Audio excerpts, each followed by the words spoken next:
నేను లైన్లో లేను. నాకు కేంద్ర హోంమంత్రి శాఖ ఇచ్చింది నాకు. కాబట్టి ఏ కార్యకర్తను కూడా కమిట్మెంట్తో పార్టీ కోసం సిద్ధాంతం కోసం పనిచేసే కార్యకర్త పార్టీ నిబంధనలకు అనుగుణంగా పనిచేయాలి. నాకు రాష్ట్ర అధ్యక్షుడు వస్తుందని చెప్పి సోషల్ మీడియాలో ప్రచారం చేసుకోను. నేను ఇప్పుడు వస్తుంది అప్పుడు వస్తుంది ఇప్పుడు చెప్పుకోను. నేను రావాలని కూడా కోరుకుంటాను. నేను ఎందుకంటే కేంద్ర మంత్రిగా హోంశాఖ సహాయ మంత్రిగా అమిత్ షా గారి నేతృత్వంలో సేవ చేసే అవకాశం నాకు వచ్చింది. గతంలో రాష్ట్ర అధ్యక్షుడిగా పనిచేసి ఇలా కార్యకర్తల సత్తా ఏందో మేము నిరూపించినాం. మొన్న ఎమ్మెల్సీ ఎన్నికలు కూడా కార్యకర్తల సత్తా ఏందో నిరూపించినాం. 8 ఎమ్మెల్సీలు 8 ఎంపీలు గెలిచాం, 8 ఎమ్మెల్యేలు గెలిచాం. భారతీయ జనతా పార్టీ కార్యకర్తల సత్తా ఏందో నిరూపించినాం. కాబట్టి నేను అధ్యక్షుడిగానే ఏందో నిరూపించుకున్నా.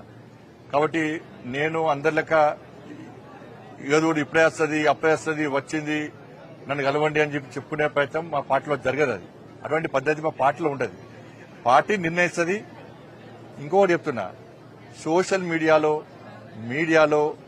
ఎవరి పేరు వస్తుందో ఎవరి పేరు పెట్టుకుని తప్పుడు వాళ్ళు ప్రచారం చేసుకుంటారో వాళ్ళు ఎవ్వరి పేర్లు ఉండవు.